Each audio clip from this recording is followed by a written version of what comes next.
الحمدللہ رب العالمین والصلاة والسلام علی سید الانبیاء والمرسلین اما بعد فاعوذ باللہ من الشیطان الرجیم بسم اللہ الرحمن الرحیم اہدنا الصراط المستقیم صدق اللہ مولانا العظیم۔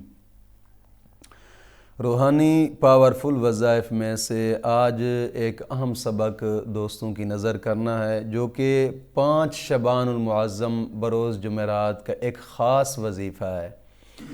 اور یاد رکھیے گا کہ اس وظیفے کو آپ شادی کے لیے بھی کر سکتے ہیں، اگر کاموں میں رکاوٹ ہے اس کے لیے بھی کر سکتے ہیں، اگر محبت میاں بیوی کی محبت، بہن بھائیوں کی محبت یعنی محبت کے سلسلے میں جائز محبت ہو اس کے سلسلے میں بھی آپ اس کو کر سکتے ہیں۔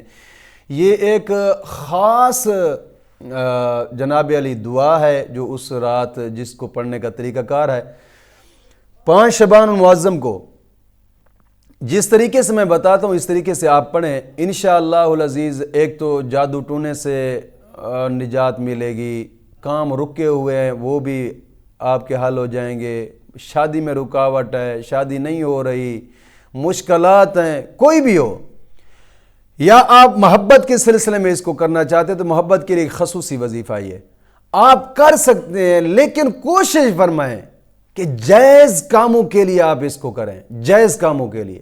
دوستو یہ دنیا ہے، گزر جانی ہے، 4 دن ہے، ایک دن مشکلات آئے گی، ٹینشن بنے گی، دوسرے دن وہ ٹینشن یاد بھی نہیں رہے گی، لیکن جو آخرت ہے نا یہ ہمیشہ کی انسان کی زندگی ہے، اس کو لازمی مد نظر رکھا کریں۔ کوشش فرمائیں کہ نماز کی پابندی لازمی کریں، اور ہر نماز کے بعد 11 مرتبہ کلمہ طیبہ اور 11 مرتبہ درود پاک، یہ اشد ضروری ہے۔ درود پاک کی دوستو اتنی برکت ہوتی ہے، اتنی برکت ہوتی ہے کہ اس کا آپ اندازہ تک بھی نہیں کر سکتے۔ کوئی بھی مشکل کام ہو درود پاک سے حل ہوتے ہیں، کوئی بھی مشکل کام ہو۔ اس لیے میں کہتا ہوں کہ کم از کم درود پاک کو اپنا وظیفہ بنائیں، کوئی بھی سا درود ہو، کوشش فرمائیں کہ نماز والا درود ہو، ورنہ ہر نماز کے بعد 11 مرتبہ کلمہ طیبہ اور 11 مرتبہ درود پاک لازمی پڑھا کریں۔ اس میں انتہا درجے کے فائدے ہوتے ہیں، انتہا درجے کے فائدے ہوتے ہیں۔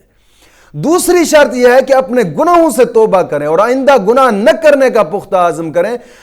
گناہوں سے توبہ کرنے کے انسان کا رزق بڑھتا ہے، مشکلات دور ہوتی ہیں، مصیبتیں دور ہوتی ہیں، توبہ کرنے کے بڑے اور جمعرات کی رات ایک بات یاد رکھا کریں کہ ہمارے ہاں اجتماع ہوتا ہے جس میں اجتماعی دعا کی جاتی ہے، اجتماع کے بعد خصوصاً اجتماعی دعا کی جاتی ہے۔ کوشش فرمائیں کہ اس اجتماعی دعا کے اندر شمولیت اختیار کیا کریں، اور اس اجتماع کے اندر بھی آن لائن ضرور شرکت کیا کریں۔ میں کہوں گا ایڈمنز کو کہ وہ لائیو چلایا کریں اس اجتماع کو۔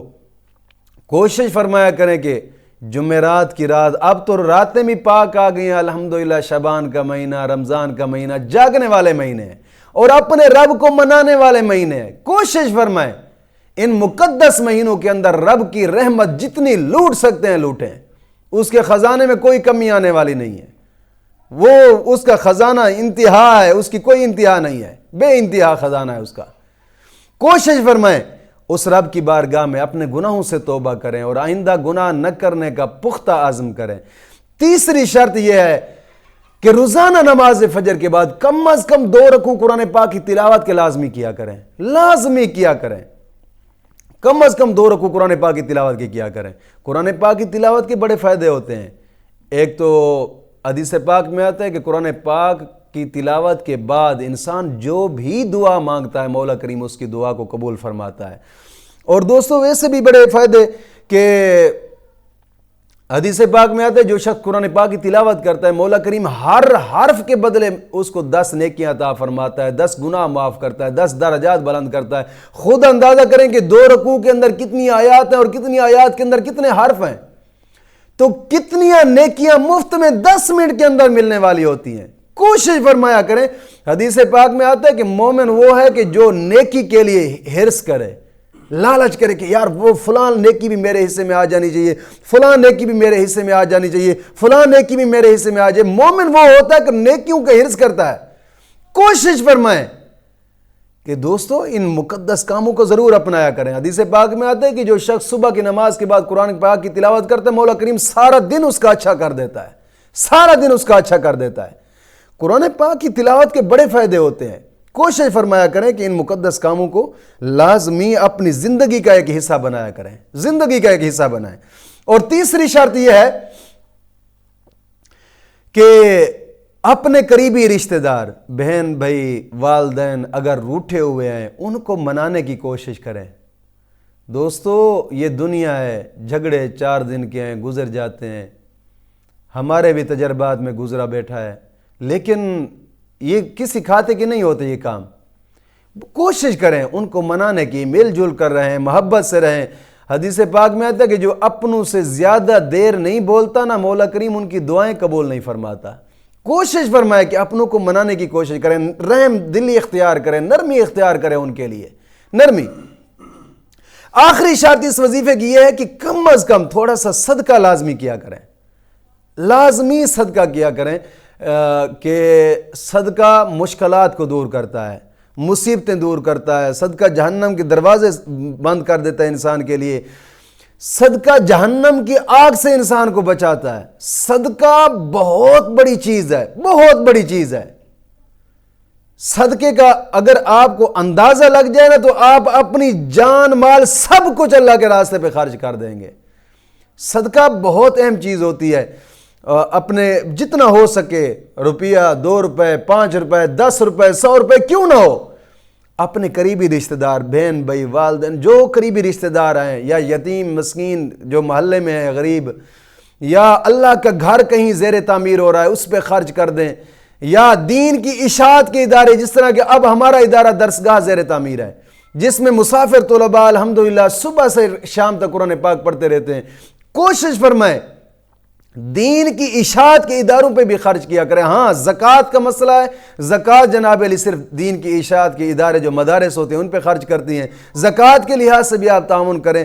یعنی کوشش فرمائیں کہ ان مقدس کاموں میں اپنا لازمی حصہ ڈالیں جتنا ہو سکتا ہے۔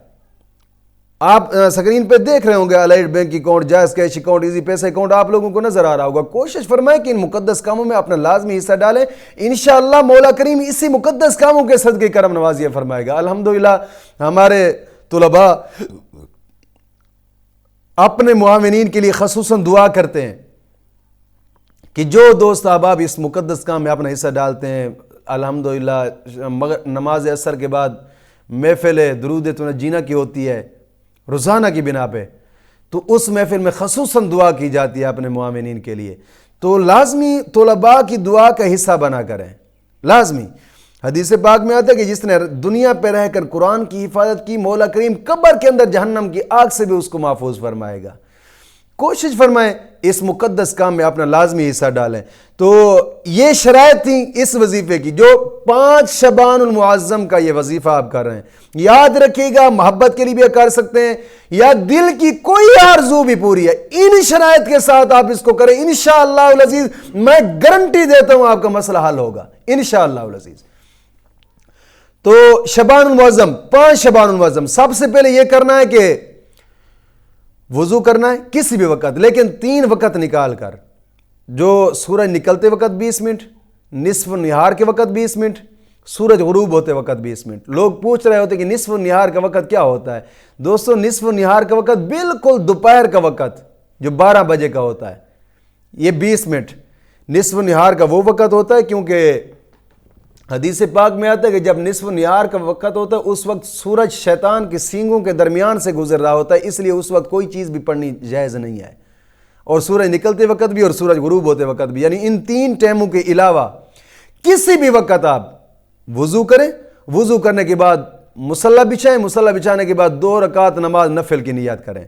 تو پہلی رکعت کے اندر سبحانک اللہم پڑھیں، ثنا پڑھنے کے بعد سورۃ فاتحہ، سورۃ فاتحہ پڑھنے کے بعد 100 مرتبہ سورۃ اخلاص پڑھنی ہے، 100 مرتبہ پہلی رکعت کے اندر۔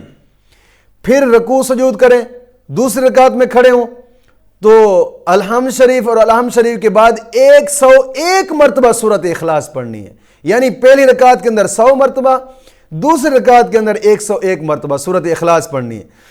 یہ 2 رکعت نماز نوافل مکمل کر کے رکوع سجود سلام پھیرنے کے بعد پھر ایک دعا ہے جو 11 مرتبہ پڑھنی ہے، وہ دعا ہے سبوح قدوس ربنا ورب الملائکۃ والروح سبحان خالق النور سبحان من ہوا قائم علی کل نفس بما کسبت.